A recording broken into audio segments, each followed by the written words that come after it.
நடப்பாண்டு ஜல்லிக்கட்டு நடத்த அனுமதி கிடைக்கும் என்ற நம்பிக்கையில் புதுக்கோட்டையில் காளைகளுக்கு தீவிரமாக பயிற்சி அளிக்கப்பட்டு வருகிறது. இது குறித்த ஒரு சிறிய செய்தி தொகுப்பை பார்ப்போம். தமிழர்களின் வீரத்தையும் பாரம்பரியத்தையும் பறைசாற்றும் விளையாட்டுகளில் ஜல்லிக்கட்டுக்கே முதலிடம்.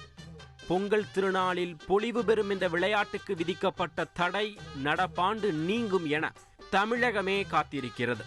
ஜல்லிக்கட்டு நடக்கும் என்ற நம்பிக்கையில் புதுக்கோட்டை மாவட்டத்தில் காளைகளுக்கு தீவிர பயிற்சி அளிக்கப்பட்டு வருகிறது.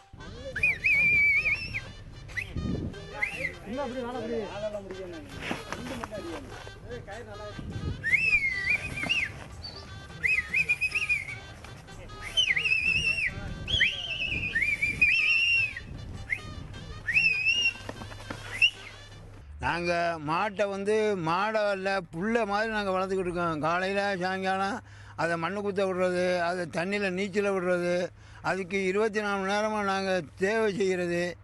புள்ளைய கூட அந்த மாதிரி பார்க்க மாட்டோம். கொம்புகளால் மண் குத்துதல், நடை, நீச்சல் உள்ளிட்ட பல்வேறு வகையான பயிற்சிகளும் அளிக்கப்படுகின்றன.